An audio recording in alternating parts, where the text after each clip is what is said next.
ಹಿರಿಯ ಶಾಸಕರಾದಂತಹ ನಮ್ಮ ಜಿಲ್ಲೆಯ ರಾಜು ಕಾಗೆ ಸಾಹೇಬರು ಇವತ್ತು ಸತ್ಯವನ್ನು ಹೇಳಿದ್ದಾರೆ.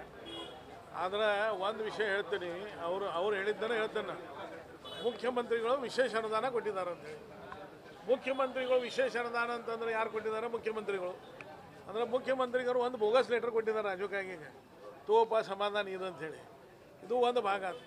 ಈಗ ಮುಖ್ಯಮಂತ್ರಿನ ಬೋಗಸ್ ಅನುದಾನ ಇಲ್ಲದಾಗ ಲೆಟರ್ ಕೊಟ್ಟು ನಿಮ್ಗೆ ಸಮಾಧಾನ ಪಡಿಸ್ತಂದ್ರೆ ಮುಖ್ಯಮಂತ್ರಿಗಳು ಕೊಟ್ಟಂಥ ಎಲ್ಲ ನಿರ್ಣಯಗಳ ಏನು ನಿಮಗೆ ಗ್ರ್ಯಾಂಟ್ ಕೊಟ್ಟಿದ್ದಾರೆ ಎಲ್ಲ ಬೋಗಸ್ ಅದ, ಯಾವೂ ಇಲ್ಲ, ಗ್ರ್ಯಾಂಟ್ ಇಲ್ಲ.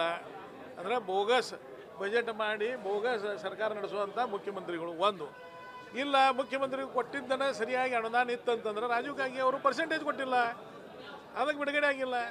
ರಾಜೀವ್ ಕಾಗೆ ಅವರ ಹೋಗಿ ನೀವು ಮಾತಾಡಬೇಕಾಗಿತ್ತು, 40% 50% ಅವಾಗ ಹಣ ಬಿಡುಗಡೆ ಆಗ್ತಿತ್ತು. ಈ ಸರ್ಕಾರ ಹಿಂಗೆ ಬೋಗಸ್, ಮುಖ್ಯಮಂತ್ರಿಗಳ ಅನುದಾನನ ಬೋಗಸ್ ಇದ್ದಾಗ ಬೇರೆ ಅನುದಾನ ಏನು ಬರೋಕ್ಕೆ ಸಾಧ್ಯ ಐತಿ? ಹಿಂಗಾಗಿ ಸರ್ಕಾರ ಅಲ್ಲ, ಈ ಸರ್ಕಾರನ ಬೋಗಸ್ ಅದ. ಹಿಂಗಾಗಿ ಬೋಗಸ್ ಸರ್ಕಾರ ಬೇಗ ಹೋಗಬೇಕು, ಜನರ ನೆಮ್ಮದಿ ಇರಬೇಕಂತಂದ್ರೆ ಮುಖ್ಯಮಂತ್ರಿಗಳು ನೈತಿಕ ಹೊಣೆ ಹೊತ್ತು ಒಬ್ಬ ನಿಮ್ಮ ಶಾಸಕನಿಗೆ ನೀವು ಕೊಟ್ಟಂಥ ಅನುದಾನ ಬಿಡುಗಡೆ ಆಗೋದಿಲ್ಲ ಅಂತಂದ್ರೆ ನೀವು ಬೋಗಸ್ ಅನುದಾನ ಕೊಡ್ತಾ ಇದ್ರೆ ಹಿಂಗಾಗಿ ನೈತಿಕ ಜವಾಬ್ದಾರಿ ಹೊತ್ತು ನೀವು ರಾಜೀನಾಮೆ ಕೊಡಬೇಕು.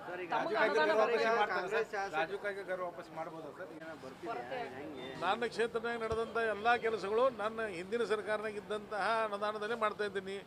ಈ ಸರ್ಕಾರ ಬಂದ ನಂತರ ನಮ್ಮದ 355 ಕೋಟಿ ರೂಪಾಯಿ ಅನುದಾನ ವಾಪಸ್ ತಂದ್ರೆ 107 ಕೋಟಿ ರೂಪಾಯಿ ಕೆಲಸ ಆಗಿದ್ದು. ಅಂದರೆ ಕಾಮಗಾರಿಗೆ ಅನುಮೋದನೆ ಸಿಕ್ಕಿದ್ದು ನಾಲಾ ಕಾಂಕ್ರೀಟ್ಗಾರನ ಅದನ್ನು ವಿಡ್ರಾ ಮಾಡ್ಕೊಂಡಾರ. ಈ ರೀತಿ ಒಟ್ಟು 355 ಕೋಟಿ ರೂಪಾಯಿ ಅನುದಾನ ಮಾಡಿ ಇವ್ರೇನು ಕೊಡೋಕ್ಕೆ ಸಾಧ್ಯ ಐತಿ?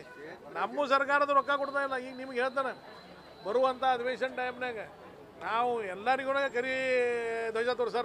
ಯಾಕಂದ್ರೆ ನಮ್ಮ ಸರ್ಕಾರ ಇದ್ದಾಗ 20 ಕೋಟಿ ರೂಪಾಯಿ ಅನುದಾನ ಬಿಡುಗಡೆ ಮಾಡಿದ್ರು ಗುಡಿಗಳ ಅಭಿವೃದ್ಧಿಗೆ.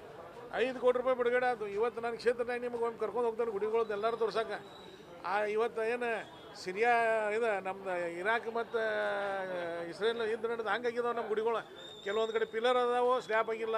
ಕೆಲವೊಂದು ಕಡೆ ಸ್ಲ್ಯಾಪ್ ಆಗೈತೆ, ಒಳಗಿನ ಗಿಲಾವಿಲ್ಲ. ಕೆಲವೊಂದು ಖರ್ಚಿ ಇಲ್ಲ, ಕೆಲವೊಂದು ಬಾಗಿಲ ಹಚ್ಚಿಲ್ಲ. ಎಲ್ಲ ಅರ್ಧೋಟ ಅನುದಾನ ಬಂದ 2 ವರ್ಷದಿಂದ ನಮ್ಮ ಸರ್ಕಾರನಾಗಿಂದ ಅನುದಾನ ಕೊಟ್ಟಿದ್ದನ್ನು ಬಿಡುಗಡೆ ಮಾಡೋಕ್ಕಾಗ್ತಾ ಇಲ್ಲ.